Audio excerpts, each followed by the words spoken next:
आज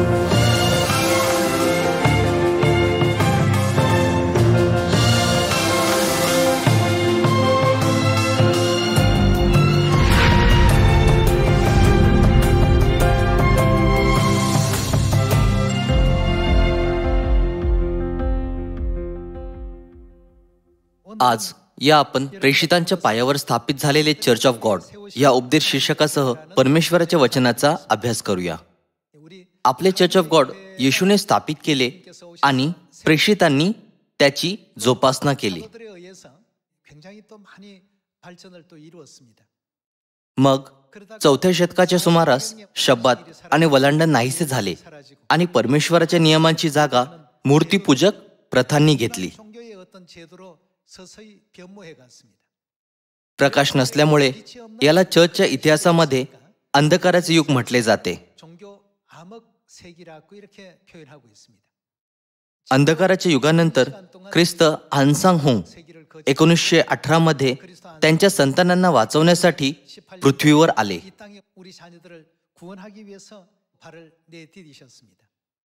1948 मध्ये वयाच्या 30व्या वर्षी त्यांनी भविष्यवाणी केल्याप्रमाणे पवित्र आत्म्याच्या युगात सुवार्तेचे कार्य सुरू केले. जेव्हा अंजिराच्या झाडाच्या टाळी कोमततीला पाने फुटी लागली, म्हणजे तेव्हा तुम्ही समजता की मनुष्याचा पुत्र दाराशीच आहे. 1985 मध्ये दाविदाच्या भविष्यवाणीच्या 37व्या वर्षी त्यांनी दाविदाचे सिंहासन पूर्ण केले आणि स्वर्गात गेले. त्यांच्या स्वर्गारोहणाच्या 4 वर्षांपूर्वी साप्ताहिक धर्मपत्रिकेद्वारे पिता आन्सांग हुंग यांनी भविष्यवाणी केली होती की दुसऱ्यांदा येणाऱ्या ख्रिस्ताने सुवार्तेची सेवा 37 वर्ष पूर्ण करावी आणि निधन व्हावे. मग 4 वर्षानंतर भविष्यवाणीनुसार त्यांचे निधन झाले. बायबलच्या भविष्यवाणीनुसार आदम गाढ झोपेत होता तेव्हा कोण निर्माण झाली? हव्वेची निर्मिती झाली. जसे की भविष्यवाणी करण्यात आली होती, पिताने त्यांच्या संतानांना स्वर्गीय माताबद्दल शिकवले.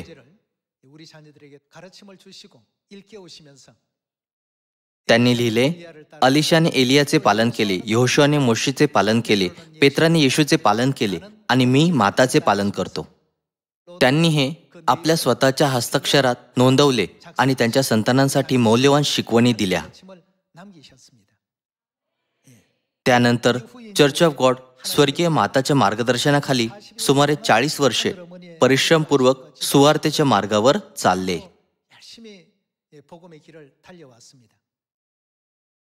जरी आपण परमेश्वराची संतती आहोत, तरी परमेश्वराने म्हटले की दुःखांचे दिवस असतील. कधी कधी लोकांकडून आपला अपमान होतो आणि निंदा केली जाते. पण बायबल भविष्यवाणी करते की शेवटी परमेश्वर आपल्याला आनंदाचा आणि गौरवाचा दिवस देतील. पिता या पृथ्वीवर आले आणि 1964 मध्ये त्यांनी बायबलमध्ये चर्चचे नाव पुनर्स्थापित केले. अशा प्रकारे चर्च ऑफ गॉडची स्थापना झाली. पिता आणि माता यांच्या मार्गदर्शनाखाली बायबलने भविष्यवाणी केल्याप्रमाणे शमरोनात आणि पृथ्वीच्या शेवटपर्यंत सुवार्तेचा प्रचार केला जात आहे. चर्च ऑफ गॉड जे मार्कच्या वरच्या खोलीसारख्या एका छोट्या जागेपासून सुरू झाले, आता त्यांच्या आशीर्वादाने जगभरात सुवार्तेचा प्रसार करत आहे.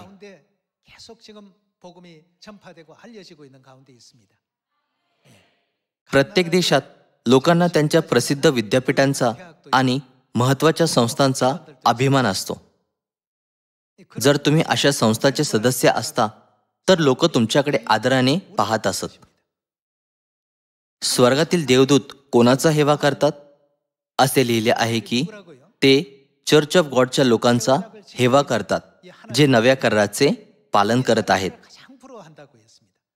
ते जगातील राजांचा हेवा करत नाहीत. ते प्रसिद्ध विद्वानांचा आणि प्रसिद्ध वैद्यांचा हेवा करत नाहीत. ते सियोनच्या सदस्यांचा हेवा करतात, जे आज येथे आहेत, नाही का?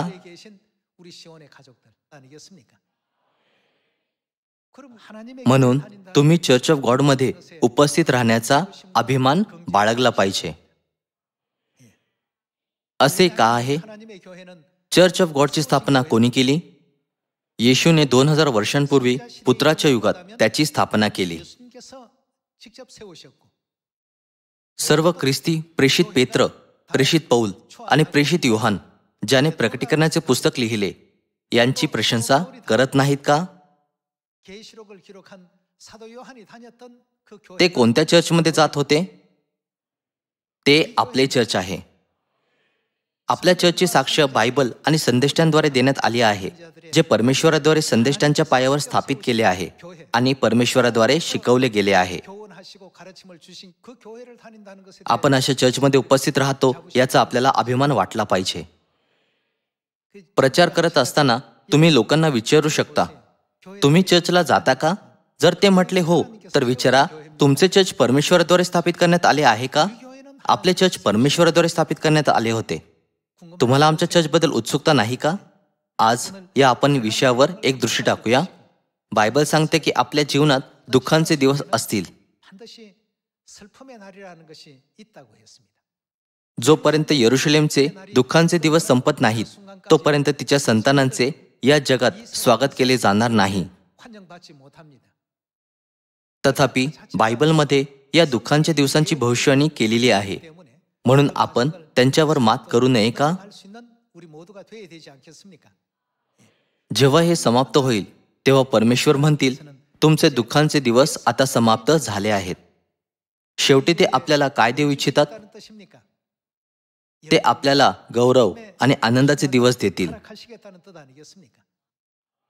या आपण करंथीकरास पहिले पत्र अध्याय 1 मध्ये चर्च ऑफ गॉड बद्दल भविष्यवाणी पाहूया.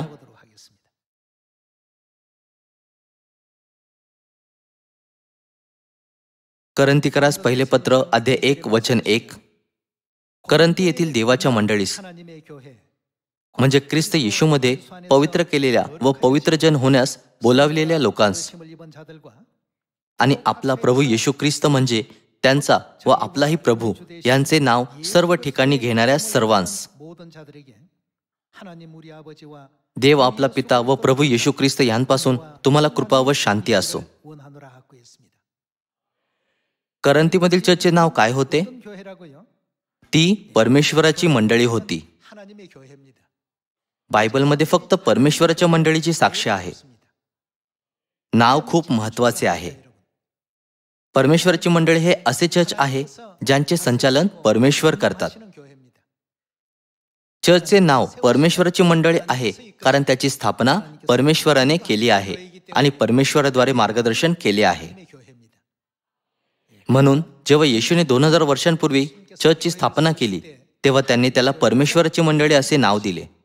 ज्या चर्चमध्ये प्रेषित पेत्र, पौल, योहान आणि प्रथम चर्चचे सर्व संत उपस्थित होते ती परमेश्वराची मंडळी होती. या आपण करंथीकरास पहिले पत्र अध्याय 11 वचन 20 वर एक दृष्टी टाकूया. या आपण वचन 20 पाहूया. यांमुळे जेव्हा तुम्ही एकत्र जमता तेव्हा प्रभू भोजन करणे शक्य नसते, कारण भोजन करतेवेळी प्रत्येक जण आपले घरचे जेवण दुसऱ्यांपूर्वी जेवतो. एक भुकेला राहतो तर एक मस्त होतो. खाणे पिणे तुम्हाला आपापली घरे नाहीत की काय? की तुम्ही देवाच्या मंडळीस धिक्कारून ज्यांच्याजवळ काही नाही त्यांना लाजविता? मी तुम्हाला काय म्हणू? याविषयी मी तुमची वाहवा करू का? मी तुमची वाहवा करीत नाही. येथे कोणते नाव लिहिले आहे? देवाची मंडळी.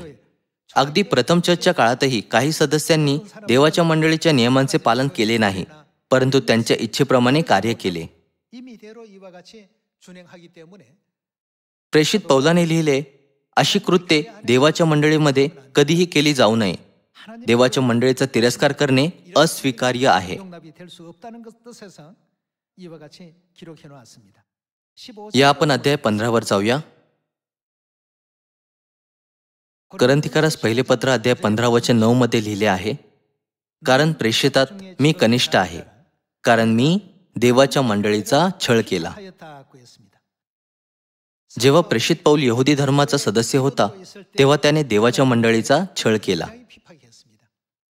दमिश्काच्या वाटेवर त्याला एक तेजस्वी प्रकाश मिळाला. प्रकाश इतका जोरदार होता की तो जमिनीवर पडला आणि प्रकाशातून आवाज आला. त्यावेळी प्रेषित पौलाचे नाव शौल होते. त्याने येशूचा आवाज ऐकला, शौला शौला, म्हणून त्याने उत्तर दिले, प्रभू तू कोण आहेस? मी नासरेतीचा येशू आहे, ज्याचा तू छळ करीतोस. पौल आश्चर्यचकित झाला. तोपर्यंत त्याला वाटत होते की तो परमेश्वराच्या इच्छेनुसार जगत आहे, परंतु त्याऐवजी तो त्या लोकांचा छळ करत होता जे परमेश्वराच्या इच्छेचे पालन करत होते. म्हणूनच प्रेषित पौलाने त्याच्या मागील जीवनावर विचार केला. या आपण वचन 9 पुन्हा पाहूया. कारण प्रेषितात मी कनिष्ठ आहे, प्रेषित म्हणावयास मी योग्य नाही, कारण मी देवाच्या मंडळीचा छळ केला. पौलाने विचार केला, जेव्हा मी यहुदी धर्मात होतो तेव्हा मी देवाच्या मंडळींचा छळ केला, पण मला मौल्यवान पद आणि प्रेषितांची पदवी देण्यात आली. मी या आशीर्वादास पात्र नाही. येथे प्रेषित पौल समजावत आहे की त्याने सत्याची जाणीव न करता देवाच्या मंडळीचा कसा छळ केला.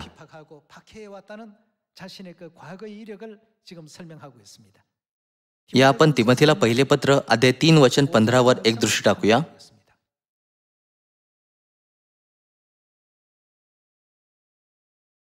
अध्याय 3 वचन 15. तरी पण मला उशीर लागल्यास सत्याचा स्तंभ व पाया अशी जी ती काय आहे? जिवंत देवाची मंडळी आहे. तिच्यात म्हणजे देवाच्या घरात कसे वागले पाहिजे हे तुला समजावे. सुभक्तींचे रहस्य निर्विवाद मोठे आहे. येशू ख्रिस्ताने स्थापन केलेल्या प्रथम चर्चचे नाव काय होते?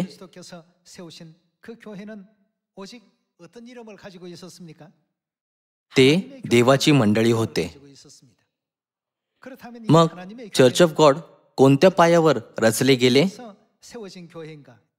या आपण इफिसिकरास पत्र अध्याय 2 वचन 20 वर एक दृष्टी टाकूया.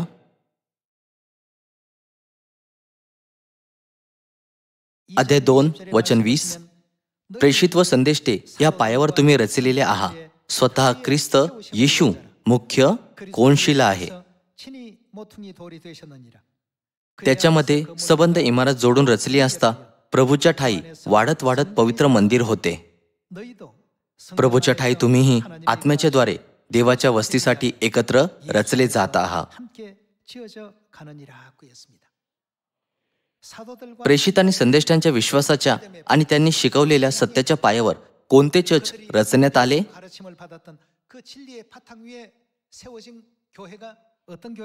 ती देवाची मंडळी होती.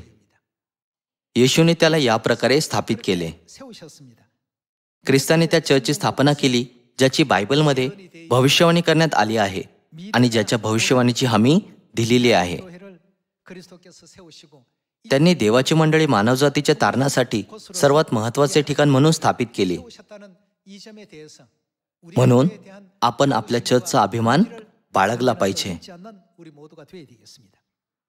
या आपण मत्ते अध्याय 16 वचन 15 पाहूया.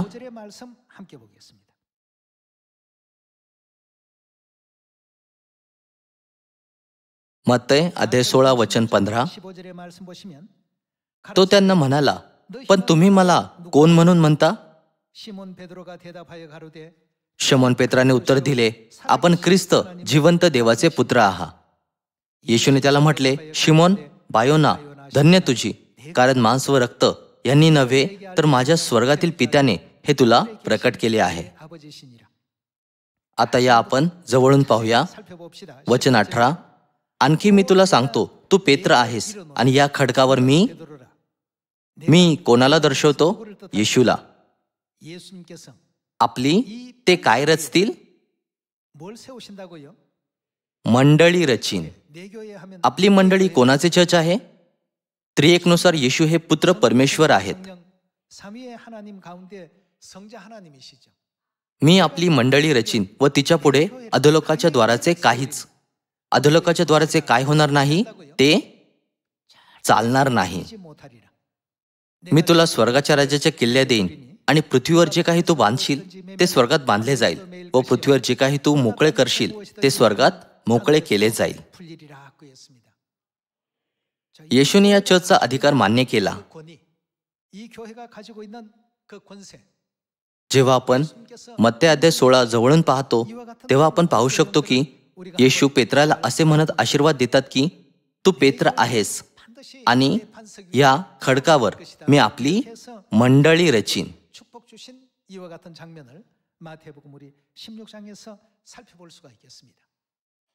जर आपल्याला पेत्र, पौल आणि योहान ज्या चर्चमध्ये सहभागी झाले होते त्या संदेष्टांच्या पायावर रचलेली चर्च आढळले तर आपण समजू शकतो की त्या चर्चची स्थापना कोणी केली आहे, नाही का?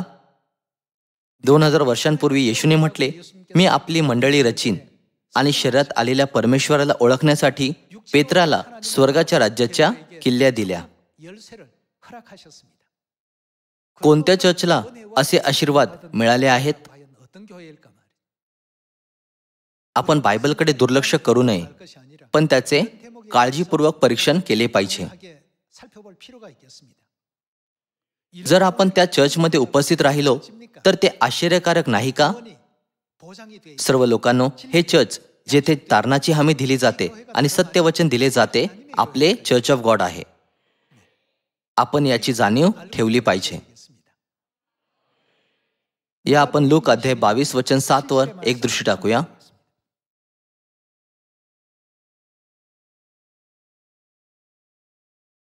लूक अध्याय 22 वचन 7. नंतर ज्या दिवशी वल्हांडणाचा यज्ञपशु मारावायचा तो बेकमेर भाकरीचा दिवस आला. तेव्हा त्याने पेत्र व योहान यांना असे सांगून पाठवले की आपण वल्हांडण सणाचे भोजन करावे म्हणून तुम्ही जाऊन आपल्यासाठी तयारी करा. हे ते चर्च होते जेथे पेत्र आणि योहान यांनी वल्हांडणाची तयारी केली होती. त्यांना असे करण्याचा आदेश कोणी दिला? परमेश्वर या पृथ्वीवर शर्यत आले आणि त्यांनी पेत्र व योहान यांना पाठवले. दुसऱ्या शब्दात सत्याद्वारे परमेश्वर प्रेषित आणि संदेष्टांच्या पायावर स्थापित झालेल्या चर्चला एक एक करून चर्चला प्रकट करत आहेत. आजकाल असंख्य चर्च आहेत. तथापि कोणते चर्च वल्हांडणाला महत्त्व देते, सत्य नियमशास्त्राचा आदर करते आणि नियमानुसार परमेश्वराच्या आज्ञांचे पालन करते? ते फक्त चर्च ऑफ गॉड आहे. या सुरू ठेवूया. वचन 14. नंतर वेळ झाली तेव्हा तो जेवावयास बसला व त्याच्याबरोबर प्रेषितही बसले. तेव्हा तो त्यांना म्हणाला, मी दुःख भोगण्यापूर्वी हे वल्हांडणाचे भोजन तुम्हाबरोबर करावे अशी माझी फार उत्कट इच्छा होती. वल्हांडणाचे भोजन करावे याचा अर्थ वल्हांडण साजरा करणे नाही का? कारण वल्हांडणाच्या नियमांमध्ये आपण मनुष्याच्या पुत्राचे मांस खाल्ले पाहिजे आणि त्याचे रक्त पिले पाहिजे. येशूला वल्हांडणाचे भोजन करावे अशी उत्कट इच्छा होती. प्रेषित आणि संदेष्टांच्या पायावर रचलेल्या चर्चला वल्हांडण पाळण्याची इच्छा असली पाहिजे.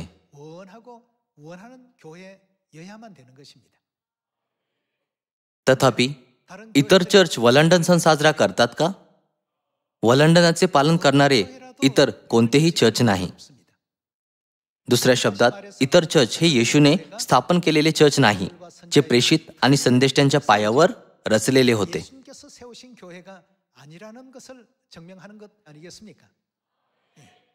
वल्हांडण ते सत्य आहे जे येशूने स्थापित केले आणि त्याचे पालन करण्याची उत्कट इच्छा होती. हे सत्य world mission society church of God मध्ये आढळत नाही का? या आपण वचन 19 वर जाऊया. वचन 19. मग त्याने भाकरी घेऊन व उपकारस्तुती करून ती मोडली आणि त्यांना ती देऊन म्हटले, हे माझे शरीर आहे, ते तुम्हासाठी दिले जात आहे, माझ्या स्मरणार्थ हे करा. येशूने काय म्हटले? माझ्या स्मरणार्थ हे करा. हा एक नियम आणि आज्ञा आहे जे येशूने स्थापित केला. येशूने स्थापन केलेल्या, प्रेषित, उपस्थित राहिलेल्या आणि प्रेषितांच्या पायावर रचलेल्या चर्चकडे कोणते सत्य असले पाहिजे? चर्चकडे वल्हांडणाचे सत्य असले पाहिजे. आज जरी असंख्य चर्च आहेत जे परमेश्वरावर विश्वास ठेवण्याचा दावा करतात, पण ते वल्हांडण सण पाळत नाहीत. येशू या पृथ्वीवर का आले? ते आपल्याला वाचवण्यासाठी आले. जर वल्हांडणाचा आपल्या तारणाशी काही संबंध नाही, तर त्यांना तो साजरा करण्यासाठी उत्कट इच्छा होईल का? नसता. तर त्यांनी तो इतक्या उत्कटतेने पाळण्याची इच्छा का केली असती? या आपण वचन 20 सोबत सुरू ठेवूया. त्याप्रमाणे भोजन झाल्यावर त्याने प्याला घेऊन म्हटले, त्यांनी वल्हांडणाचा द्राक्षरस घेतला आणि म्हटले, हा प्याला तो काय आहे? माझ्या रक्तात नवा करार आहे, ते रक्त तुम्हासाठी ओतले जात आहे. या सत्यावर स्थापित झालेल्या चर्चचे नाव काय आहे?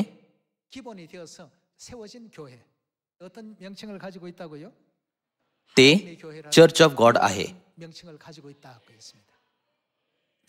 माझा विश्वास आहे की आपण धैर्याने घोषणा केली पाहिजे की हे ते चर्च आहे ज्यामध्ये आपण जात आहोत, आणि हे सत्य जगभरातील सर्व लोकांपर्यंत प्रसारित केले पाहिजे, जेणेकरून मानवजातीला तारणाकडे मार्गदर्शित केले जाईल. वल्हांडणाच्या दिवशी येशूने म्हटले, हा प्याला माझ्या कराचे रक्त आहे, हे पापांची क्षमा होण्यासाठी पुष्कळांकरिता ओतले जात आहे. मत्तय अध्याय 26 मध्ये लिहिलेले हे सत्य तुम्हाला आठवत नाही का? या आपण या समारोहाचा अर्थ आणि महत्त्व जाणून घेऊया. या आपण एफेसिकरास पत्र अध्याय 2 वर जाऊया. एफेसिकरास अध्याय 2 वचन 11.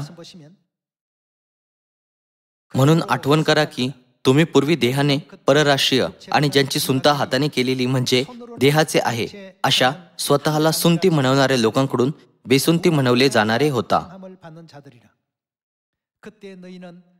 ते तुम्ही त्यावेळेस ख्रिस्तविरहित इस्रायलच्या राष्ट्रबाहेरचे वचनाच्या करारास परके, आशाहीन व देवविरहित असे जगत होता.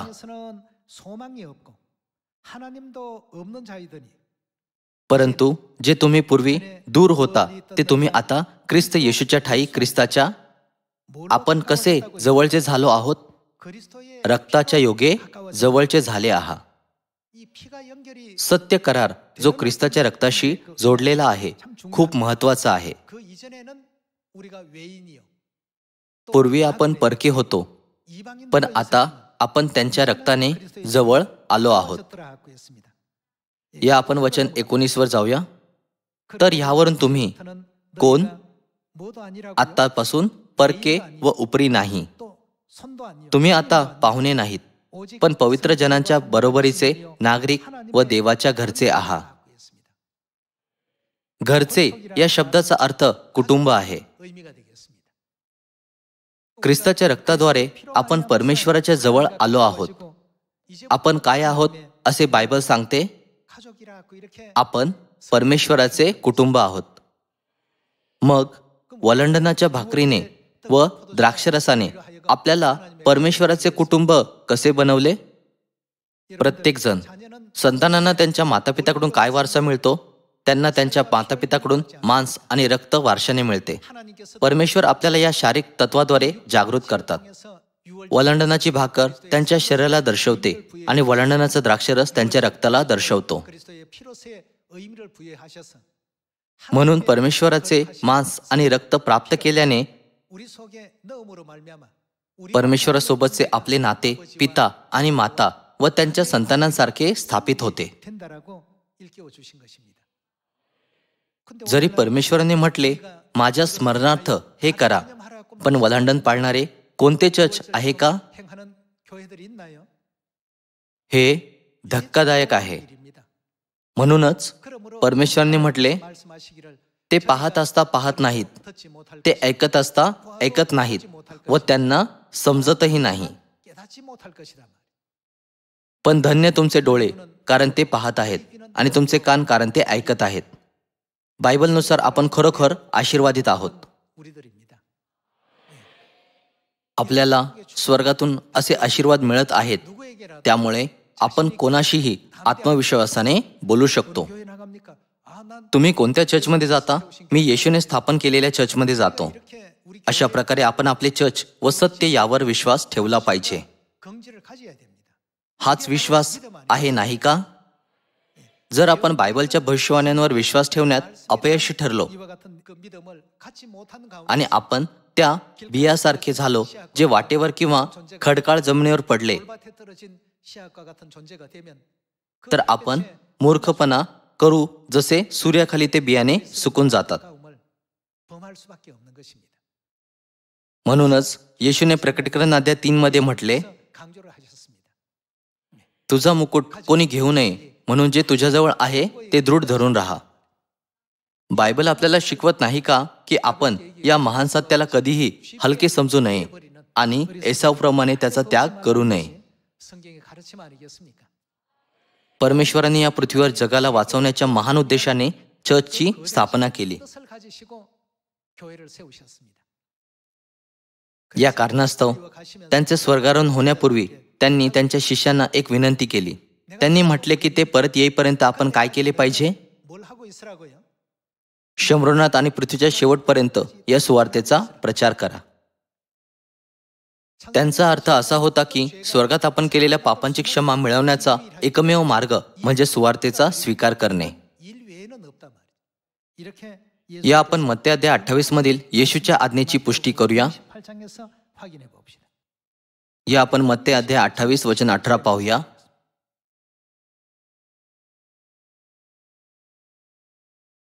तेव्हा येशू जवळ येऊन त्यांच्याशी बोलताना म्हणाला, स्वर्गात आणि पृथ्वीवर सर्व अधिकार मला दिलेला आहे. तेव्हा तुम्ही जाऊन सर्व राष्ट्रातील लोकांस शिष्य करा, त्यास पिताच्या, पुत्राच्या व पवित्र आत्म्याच्या नावाने बप्तिस्मा द्या. जे काही मी तुम्हाला आज्ञा केले ते सर्व त्यास पाळावयास शिकवा. आणि पहा, युगाच्या समाप्तीपर्यंत मी सर्व दिवस तुमच्या बरोबर आहे. प्रेषितांच्या पायावर रचलेल्या आणि परमेश्वराने स्थापन केलेल्या चर्च ऑफ गॉडची भूमिका म्हणजे तारण काय आहे, स्वर्ग काय आहे आणि नरक अस्तित्वात आहे की नाही हे जाणून न घेता जगणाऱ्या मानवजातीला शिकवणे आणि त्यांना या पृथ्वीवर नीतिमानाने, प्रामाणिकपणे आणि सद्गुणतेचे जगण्यासाठी मार्गदर्शन करणे.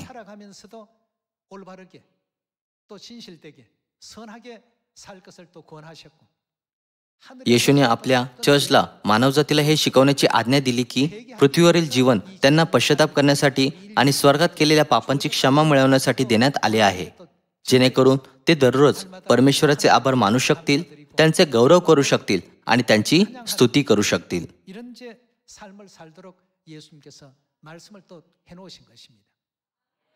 म्हणून ज्यांना हे माहीत नाही त्यांना आपण हे शिकवले पाहिजे. मी शिकवले तरी काही लोक विश्वास ठेवत नाहीत. त्यांनी माझ्याकडे वेगळ्या नजरेने पाहिले. सर्व लोकांनो, आपण परमेश्वराचे कार्य करत आहोत. मग इतरांनी आपल्याला वेगळ्या नजरेने पाहिले किंवा स्वागताच्या नजरेने पाहिले. असे लिहिलेले नाही का की जेव्हा परमेश्वराचे गौरवशाली कार्य पूर्ण होईल तेव्हा परमेश्वर प्रत्येक व्यक्तीला त्याच्या कृत्यांप्रमाणे प्रतिफळ देतील. जेव्हा आपण मत्ते अध्याय 24 वचन 14 पाहतो तेव्हा ते राज्याच्या सुवार्तेबद्दल काय म्हणते? याचा प्रचार संपूर्ण जगात केला जाईल. ते निश्चितपणे कोणाच्याही मुखातून सर्वत्र प्रचार केला जाईल.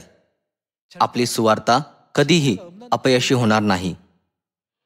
म्हणून आपण या सुवार्तेसह जगाला वाचवूया आणि त्यांचे मार्गदर्शन करूया. मला आशा आहे की आपले सर्व सियोनचे सदस्य परमेश्वराने स्थापन केलेल्या चर्चमध्ये एलोहिम परमेश्वराचे आभार मानतील आणि त्यांचे गौरव करतील. जर आपण कृती केली नाही तर जगाला वाचवता येणार नाही. परमेश्वराने फक्त एक चर्च नियुक्त केले आहे जे जगाला वाचवू शकते. ते कोणते चर्च आहे? World mission society church of God. या कारणास्तव परमेश्वराने 1964 मध्ये चर्च ऑफ गॉडची स्थापना केली.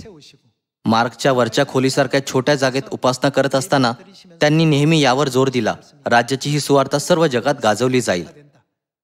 आपल्या पिताने आपल्याला दिलेल्या या शिकवणींवर आपण चिंतन करूया. आपल्या सर्व अंतःकरणाने आपण आपले सर्वोत्तम देऊया. आपली शक्ती एकत्रित करूया आणि एकत्र पुढे जाऊया. आपण परमेश्वराचे गौरवही प्रकट करूया. फक्त चर्च ऑफ गॉड परमेश्वराच्या आज्ञेप्रमाणे वल्हांडण, शब्बात आणि नवीन कराराचे सर्व नियम पाळत आहेत. हे एकमेव चर्च आहे जेथे सर्व काही बायबल सोबत पूर्णपणे जुळते. मग लोक त्यांची निंदा का करतात? येशूच्या पहिल्या आगमनाच्या वेळी देखील चर्च ऑफ गॉडची निंदा करण्यात आली होती. सदस्यांनी वाईट कृत्य केली असे नाही. इतर लोकांनी कोकऱ्यांना अर्पण देऊन वल्हंडण पाळला, तर येशूने वल्हंडणाची भाकर व द्राक्षरसाद्वारे नव्या कराची घोषणा केली. शब्बात दिवशी जेव्हा इतरांनी काहीच केले नाही, तेव्हा येशूच्या शिष्यांनी काही धान्यांचे कणसे तोडले आणि दाणे खाल्ले, आणि येशूने शब्बात दिवशी आजारी लोकांना बरे केले. म्हणूनच येशूने म्हटले, तुम्हामध्ये असा कोण मनुष्य आहे की ज्यांचे एकच मेंढरू असून ते शब्बात दिवशी खाचेत पडले तर तो त्याला उचलून बाहेर काढणार नाही? यास्तव शब्बात दिवशी सकृत्य करणे योग्य आहे. त्यांनी आपल्याला फक्त उत्कृष्ट शिकवणी दिल्या. जरी त्यांच्याकडे मुख होते, पण त्यांच्याकडे बोलण्यासारखे काहीच नव्हते. अशा प्रकारे त्यांनी प्रथम चर्चचे नेतृत्व केले. 4थ्या शतकात सैतानाने भविष्यवाणीनुसार नेमलेल्या सणात व घालून दिलेल्या शिस्तीत बदल केला. म्हणून दुसऱ्यांदा मानवजातीला वाचवण्यासाठी पिता आणि माता पूर्वेला पृथ्वीच्या शेवटाच्या टोकाला असलेल्या कोरियातून आले. त्यांनी सत्याची पुनर्स्थापना केली आणि नव्या करारानुसार चर्चचे नेतृत्व केले. त्यांनी शिकवलेला वल्हंडण जुन्या कराराचे नियमशास्त्र नाही. येशू जुन्या करारातील एक व्यक्ती आहे का? नवीन करारात येशूने वल्हंडणाबद्दल काय म्हटले? त्यांना ते पाळण्याची उत्कट इच्छा होती. येशूने त्या लोकांबद्दल काय म्हटले ज्यांनी त्यांना प्रभू प्रभू म्हटले पण त्यांच्या उदाहरणांचे पालन केले नाही? तुम्ही आपल्या मुखाने माझ्याजवळ येतात आणि ओठांनी माझा सन्मान करता, पण त्यांचा खरा हेतू काय आहे? तुम्ही मजपासून आपले अंतःकरण दूर राखिता. म्हणूनच त्यांनी म्हटले, अहो अनाचार करणाऱ्यांनो माझ्यापुढून निघून जा. तथापि पिता आणि माता सियोनच्या संतानांना काय म्हणतील? माझ्या प्रिय संतानांनो, मी पाहिले आहे की जगाची थट्टा आणि छळ न जुमानता तुम्ही माझ्या आज्ञांचे पालन करण्याचा सर्वतोपरी प्रयत्न केला आहे. म्हणून मी तुम्हाला तुमच्या कृत्यांप्रमाणे आशीर्वाद देईल. जेव्हा तुम्ही याबद्दल विचार करता तेव्हा तुमचे हृदय धडधडत नाही का? थोडे अधिक प्रयत्न आणि शक्तीसह आपले सर्व सियोनचे सदस्य पिताचे स्वागत करण्यास तयार होऊ शकू. मी तुम्हाला प्रामाणिकपणे शमरोनात आणि पृथ्वीच्या शेवटापर्यंत या सुवार्तेचा प्रसार करण्यासाठी स्वतःला समर्पित करण्यास सांगतो. याद्वारे मी आजचा उपदेश समाप्त करू इच्छितो. तुमचे खूप खूप आभार.